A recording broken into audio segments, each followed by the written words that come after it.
Home made hi అండి. Chocolate మన అండి. ఈరోజు హోమ్ మేడ్ డైరీ మిల్క్ చాక్లెట్ని హోమ్ మేడ్ మనం చాక్లెట్తో మెల్ట్ ఐస్ ఎలా తయారు చేసుకుంటున్నాము. చేయాలో చూపిస్తానండి. ఇది హోమ్ మేడ్ ఐస్ చాక్లెట్ అండి. దాన్ని మనం డబుల్ బాయిలింగ్ కింద మెల్ట్ చేస్తున్నాము. అలాగే డైరీ మిల్క్ కూడా మెల్ట్ చేశానండి.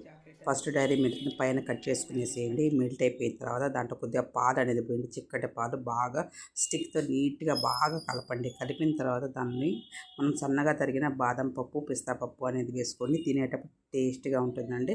అలాగే పొల్లు అనేది పెట్టేసి ఒక స్టిక్తో ఒక గ్లాస్లో పెట్టేసి ఫ్రిడ్జ్లో పెట్టేసేయండి. మీకు ఐస్ అనేది ప్రిపేర్ అయిపోతుంది. 1 అవర్ టు 2 అవర్స్ అనేది ఫ్రిడ్జ్లో పెట్టేసేయండి. అలాగే నెక్స్ట్ వచ్చి మన హోమ్ మేడ్ చాక్లెట్ అండి. హోమ్ మేడ్ చాక్లెట్ కూడా బాగా మెల్ట్ చేసుకునేసి దాన్ని బాగా కరిగించుకోండి.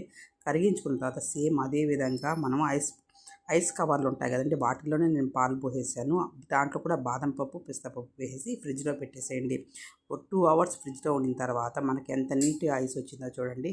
ఈ వీడియో కనుక మీకు నచ్చితే లైక్ చేయండి, షేర్ చేయండి, సబ్స్క్రైబ్ చేయండి. ఐస్ అనేది ఏ విధంగా అన్న తయారు చేసుకోవచ్చు అండి. పిల్లలకి ఇలా చేసి పెట్టండి. Thank you.